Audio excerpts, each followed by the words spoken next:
Hello everyone. Have you wondered why sometimes your effort in work doesn't make sense if you compare them to your income? Like one work you put effort in there so much that you expect a high income. But what you get is a salary that doesn't even respect your effort. My name is RATIWAT and today I'm going to present about medical incentive increment for medical practitioners. So this presentation is about medical incentive increment for medical practitioners. Nowadays, Thailand has encountered an aging society which leads to more patients inside the hospital and increased workload for medical teams. And also, the incentive is stay insensible. The background of the study. First, Thailand entering an aging society. Second, increasing chronic and emerging diseases.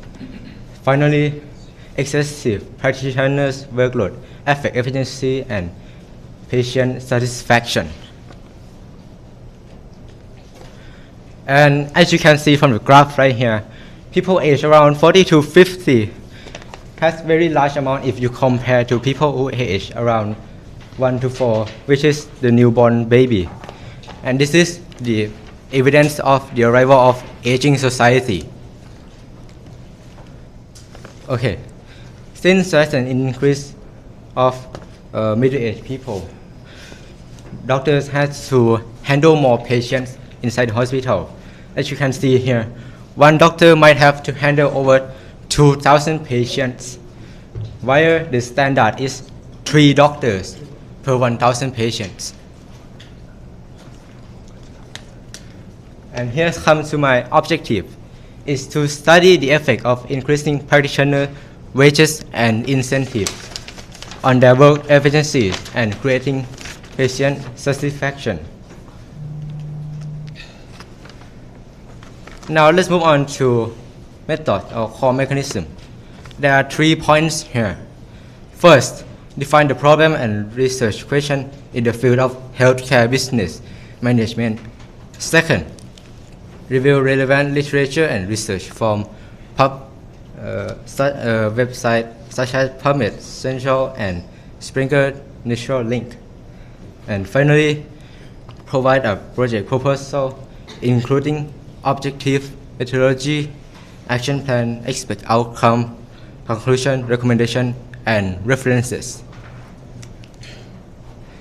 And this leads directly to challenge and application.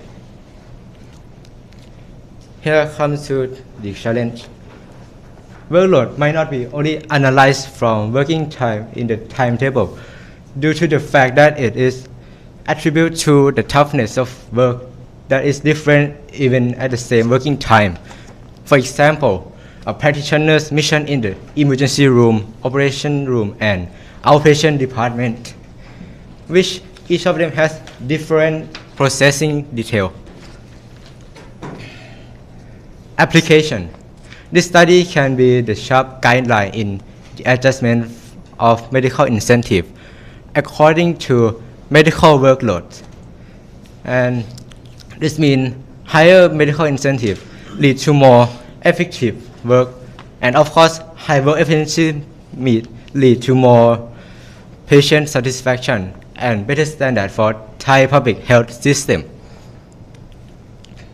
And in conclusion, this study result can be really applied with the improvement of the public health system through more effective services.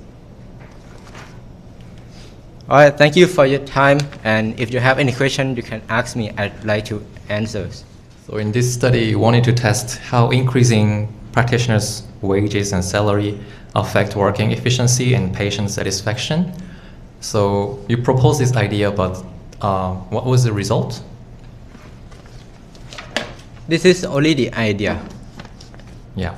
Okay. So you don't know what the outcomes will be, whether it increases patient satisfaction or not. You don't know. Like you have no hypothesis, or? Well, there's no result for this study yet. 10% is an idea Okay. for many countries now. Okay, so if you were to increase the salary, how much increase are you talking here? Maybe about 1 to 2%. 1 to 2%? Yes. That's small. Yeah. Okay. But in a big number, it's very high.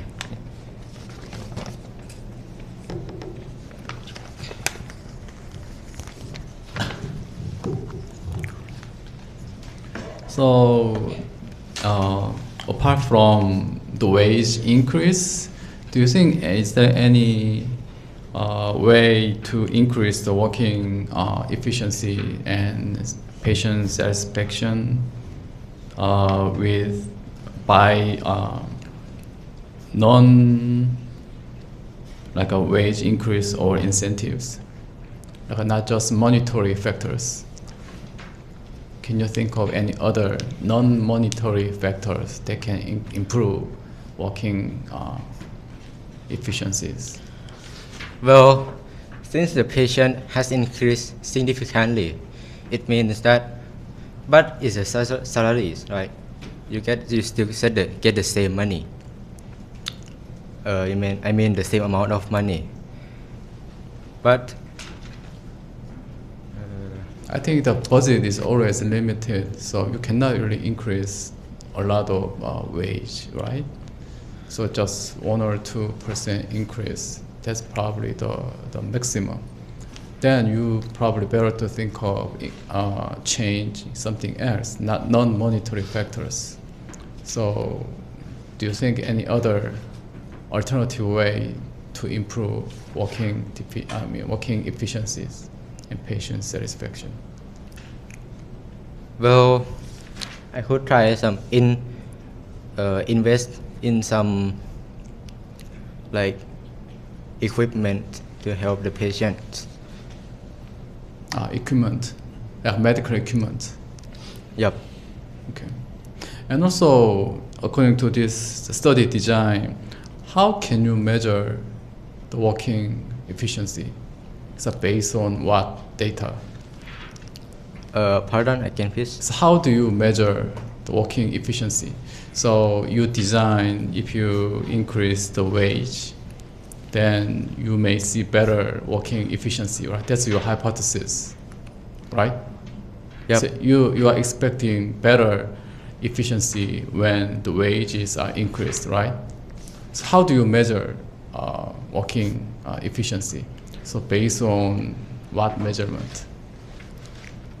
Well, what I could do is So based on like a survey or what? How can you measure the working efficiency is increased? I might give the patients the survey to, Based on survey? yeah. Okay.